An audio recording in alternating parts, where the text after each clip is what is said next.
All right, hi, Year 11, this is Mr. Lim, and this is our third video on rates of reactions about energy distribution graphs. So, what are we going to learn about? Energy distribution graphs, duh.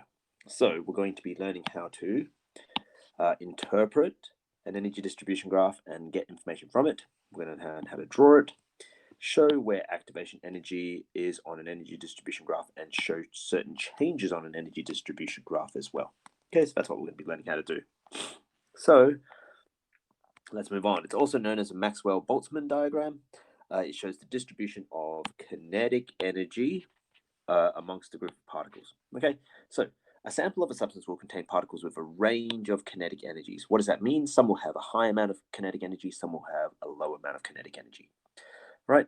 So the temperature of the substance is a representation of the average kinetic energy. All right, and it's shown by the location of this peak on this graph. Okay, so let's have a look at one. Here's an energy distribution graph, also known as a Maxwell-Boltzmann distribution or diagram.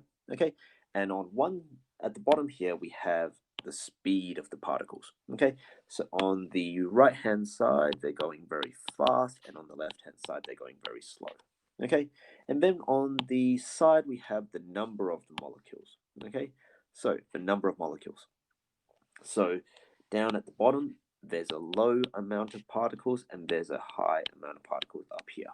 Okay, so what you can think of this is almost like a histogram or a number of bar graphs where there's bars here going all the way up here. Okay, so lots of the particles have a medium amount of energy, or near the medium amount of energy, and then lots of particles have only a small amount of particles have a very large amount of energy. Okay, small amount of particles have a very large amount of energy, and then a very small amount of particles have a very low amount of energy. Okay, and so that's what this Maxwell-Boltzmann graph is. Okay, it is just a way to show all of those things there. Okay, oh, I can't delete those. Don't know why. Here we go. Yeah. Oh no. Oh, okay, that's good. Didn't delete my diagram. Okay, cool. So one more thing that we're showing on here, okay, is also that is the area under the curve is a representation or a representative of the amount of substance there is. Okay, so this would represent 1 mole or something like that. If you had half a mole, you would have half of that. Okay, half of that amount, and it's the area underneath that curve, which is representative of how much is there. Okay, so what it said over here is that the temperature of the curve is shown by the location of the peak of the curve. Okay, that means that the peak being here is the average kinetic energy, right? And so if I wanted to show something at a higher temperature, that means the particles would have a higher average amount of energy. Okay, and then I would show it something like this. Okay, and why is it that the peak is much lower? Why didn't I draw it like this? Okay, because if you think about it, when I draw it like this in the blue, the area underneath the curve is actually much larger than the area underneath the original curve. So if I wanted to show the same substance or the same amount of substance, but with a what's it? With the same amount of substance with a different temperature, I would have to show that it's a little bit lower, the peak, because I've got all this area here that I have area on the right here that of this entire area underneath the curve has to be equal to the original area underneath the curve. So I've got to draw it lower there. Okay. So that is the Maxwell-Boltzmann distribution graph, and so ideally you should be able to understand what the peak and the area under the curve represent. Okay, so let's move on. Okay, when you draw an energy distribution graph, you have to look at a couple of things. The left end of the curve should reach the origin. Okay, there should be no particles of zero kinetic energy. What does that mean? It means that you can't draw this. Okay. Okay, so this shows here that there are some particles of zero energy, but there are never any particles of zero energy. Okay, so that's what you need to make sure that you're drawing, that left-hand side there hits that origin. Okay, that's the first thing that you need to think about. The next thing, the curve should resemble a bell curve or a bell shape, and you should have a slight favoring to the right-hand side. What does that slight favoring mean? It's the fact that if this was a pure bell curve, you would have something that looks like this, okay, where it would be symmetrical, that side and that side, okay, but this tail here shows a slight favoring to the right-hand side, and that's what it means, that you need to just show a slight favoring to the right-hand side because you have a definite cutoff here to say that you're definitely not going to have any particles of zero. Okay, so you have a general slight favoring to the right-hand side. Okay, the right-hand side curve should reach zero again. So what that means is that when you draw this, you can't just kind of finish your diagram there. Okay, you should, make sure that your diagram or your scale goes and is able to show what you've drawn. Okay, ignore that bit. Okay, so if you need to draw it further to the right, then you need to extend your scales if you need to, or just simply draw it within the scale. Okay. Yeah. Okay, and then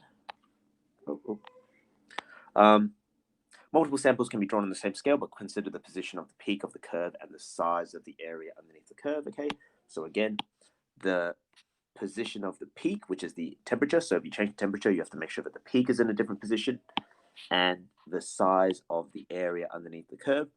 So you have to read the question. Does it tell you to that it's the same amount, or have you doubled the amount, or have you halved the amount, something like that? So you need to take those two things into account when drawing an energy distribution graph. Okay, so let's move on.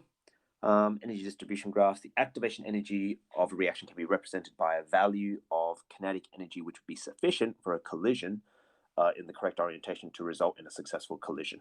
All right, so to have a successful collision, you need a certain amount of kinetic energy. That amount of kinetic energy can be shown on the graph.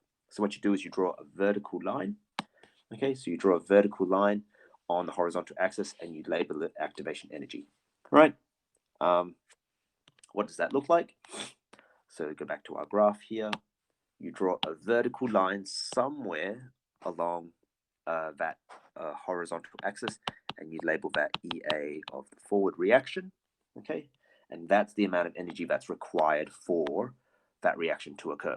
Okay, all the particles to the right of that, okay, all the particles to the right of that vertical line will have sufficient energy to break the bonds between the reactant particles. Okay, so therefore that area is then shaded to represent the amount of particles with sufficient energy. Okay, so what do we do then? So we shade in the area underneath the curve that represents those particles have sufficient energy to react. Okay. Then lastly, the area of the shaded region can be representative of the proportion of particles with sufficient energy. So whenever we talk about a change in something, so say you change the temperature, it changes the proportion of particles with sufficient energy. Okay, it's always about the proportion, just like before we have to talk about the frequency of collisions. We have to use the word proportion. Okay, all right, so changes to the amount of energy required can be shown by drawing another vertical line representing the activation energy in another location. So if you were to change the amount of energy required, which is the activation energy, you can show that on that diagram. So here, let's say here's our initial activation energy, right? Activation energy 1. We can show activation energy 2 over here. Okay, and activation energy 2 would have these particles, and activation energy 1 would only have these particles here. So activation energy 2 with a lower activation energy would have a higher proportion of particles with sufficient energy to react, because there's a higher area shaded underneath the curve. Okay, and then lastly, changes to the curve can represent changes in the amount of substance present, okay, or changes in the temperature. Okay, so again, you can show that. Come here, erase that. Okay, so you can show. Let's say that we increase the temperature from T1. Okay, T1 is the black line. Then T2 is the new temperature. Okay, so T2. I don't know why I drew it in red. T2, does it have a higher temperature? Well, what are we looking for? We're looking for the peak. Okay, so the peak shows that T2 has a higher temperature than T1. Okay, and therefore you can also show that if this is the activation energy, EA, then at T1 you'll have this much, but at T2 you'll have that much, and so therefore T2 should be having many more successful collisions, right? And then you can also show, oops, where are we? Then you can also show, come on, erase. You can also show different amounts of stuff. So you can show, okay, what happens? What does it look like when I've only got half the amount of substance? Okay, half the amount of substance. So you've got the peak in the same location. Okay, the peak in the same location. But if I have, that's my activation energy here. This one here has a much smaller shaded region than the other one, which is up here. Okay, so the shaded region is much smaller, so therefore there'll be less frequent successful collisions. All right, so that's energy distribution graphs. Okay, whole bunch of stuff that you need to know about it. Again, sorry for the long video. I'll try and make these shorter.